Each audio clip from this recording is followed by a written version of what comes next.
ಆಗುತ್ತೆ. ಇದಕ್ಕೆ ಕಾರಣೀಕರ್ತರು ನಮ್ಮ ರೈತರು ರಾಗಿಯನ್ನು ಬೆಳೀತಾರೆ, ಜೋಳವನ್ನ ಬೆಳೀತಾರೆ. ಬೆಳೆಯೋದು ಮಾತ್ರ ಅಲ್ಲ, ನಾವು ತಿಂತೀವಿ, ಅದರ ಜೊತೆಗೆ ನಾವು PDS ಅಲ್ಲಿ ಕೂಡ ವಿತರಣೆಯನ್ನ ಮಾಡ್ತಾ ಇದ್ದೀವಿ. ಬಂಧುಗಳೇ, ಇವತ್ತು ಕೇಂದ್ರ ಸರ್ಕಾರ ಕೂಡ ಸಿರಿಧಾನ್ಯವನ್ನ ಬೆಳೆಸೋದಕ್ಕೆ ಎಕರೆಗೆ ಹಣ ಕೊಡುತ್ತೆ. ಅದರ ಜೊತೆಗೆ ಕ್ಲಸ್ಟರ್ ಅನ್ನ ಮಾಡಿ ಕ್ಲಸ್ಟರ್ ಮೂಲಕ ಸಿರಿಧಾನ್ಯವನ್ನ ಬೆಳಿಬೇಕು ಅನ್ನುವಂಥದ್ದನ್ನ ಯೋಚನೆ ಮಾಡಿ ಇವತ್ತು ಆದ್ಯತೆಯನ್ನ ಕೊಡ್ತಾ ಇದೆ.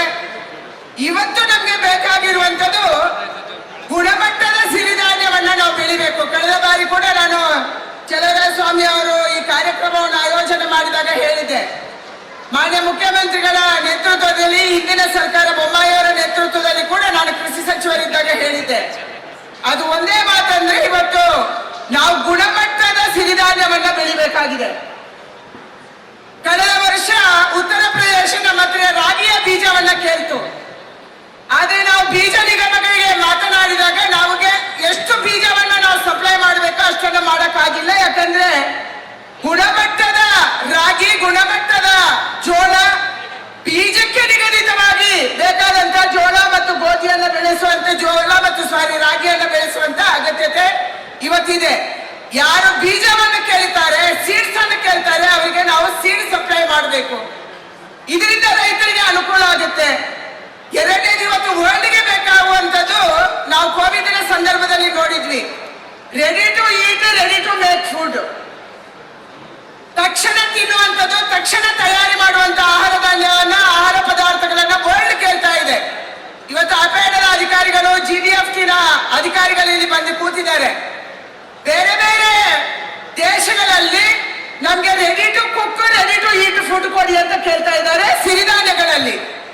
ಅದನ್ನು ನಾವು ಮಾಡಕ್ಕಾಗ್ತಿಲ್ಲ. ಅಂತಾರಾಷ್ಟ್ರೀಯ ಮಟ್ಟದಲ್ಲಿ ready to cook, ready to eat food ಅನ್ನ ನಾವು ತಯಾರಿ ಮಾಡಬೇಕು.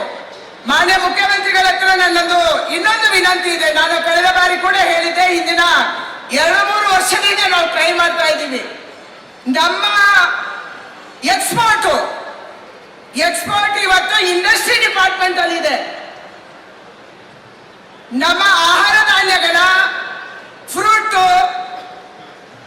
ಹಣ್ಣು ಹಂಪಲು, ತರಕಾರಿ, ಹೂವು ಮತ್ತು ದವಸ ಧಾನ್ಯಗಳ ಎಕ್ಸ್ಪೋರ್ಟ್ ಯಾರು ಮಾಡ್ತಾರೆ ಅಂತಂದ್ರೆ ಅದು industry department.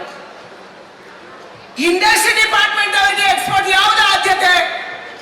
IT, BT, computer, mechanical, ಇಂಥದಕ್ಕೆ ಅವರು ಆದ್ಯತೆ ಕೊಡ್ತಾರೆ.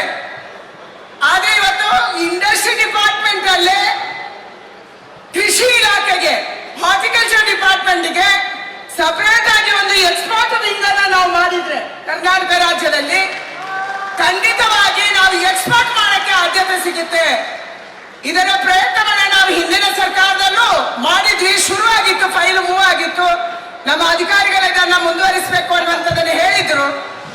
ಈಗ ಖಂಡಿತವಾಗಿ ನಮ್ಮ ಸರ್ಕಾರ, ಯಾಕಂದ್ರೆ ರೈತರಿಗೆ ಪಾರ್ಟಿ ಇಲ್ಲ, ಪಕ್ಷ ಇಲ್ಲ, ರೈತರಿಗೆ ಲಾಭ ಸಿಗುವುದಕ್ಕೂ ಪಕ್ಷ ಪಾರ್ಟಿ ಇಲ್ಲ.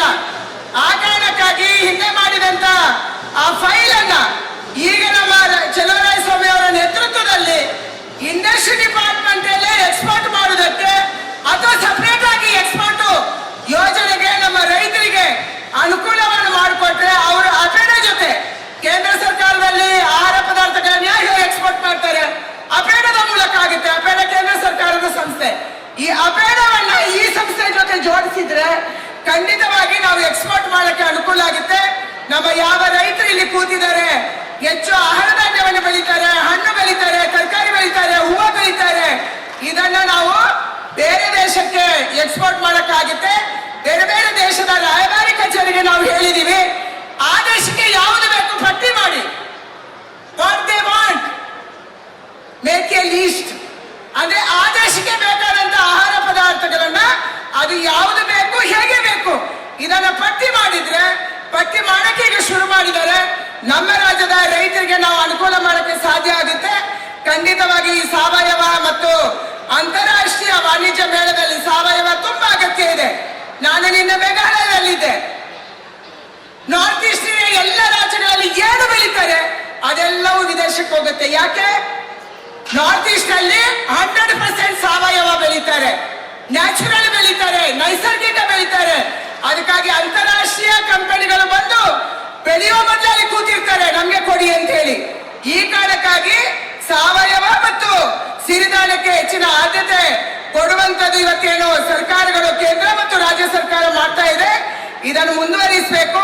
ನಮ್ಮ ರೈತರನ್ನ ಅಂತಾರಾಷ್ಟ್ರೀಯ ಮಾರುಕಟ್ಟೆಗೆ ತಗೊಂಡೋಗುವಂತ ಕೆಲಸವನ್ನ ನಾವೆಲ್ಲರೂ ಸೇರಿ ಮಾಡಬೇಕಾಗಿದೆ ಅನ್ನುವಂಥದ್ದನ್ನು ಹೇಳಿ ಅತ್ಯಂತ ಸುಂದರವಾದ ಈ ಒಂದು ಸಿರಿಧಾನ್ಯ ಮತ್ತು ಸಾವಯವ ಮೇಳವನ್ನ ನಾವೆಲ್ಲರೂ ಸೇರಿ ಉದ್ಘಾಟನೆ ಮಾಡಿದ್ದೀವಿ.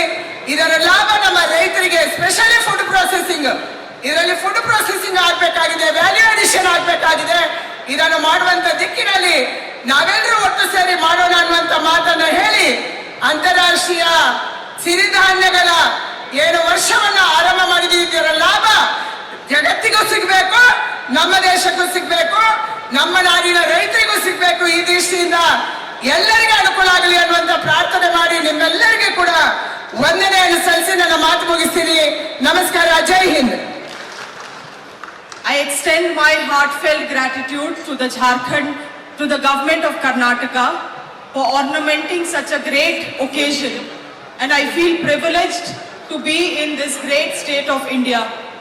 I appreciate the Department of Agriculture, Government of Karnataka and the officers for their physical persuasion, for inviting us in this great event.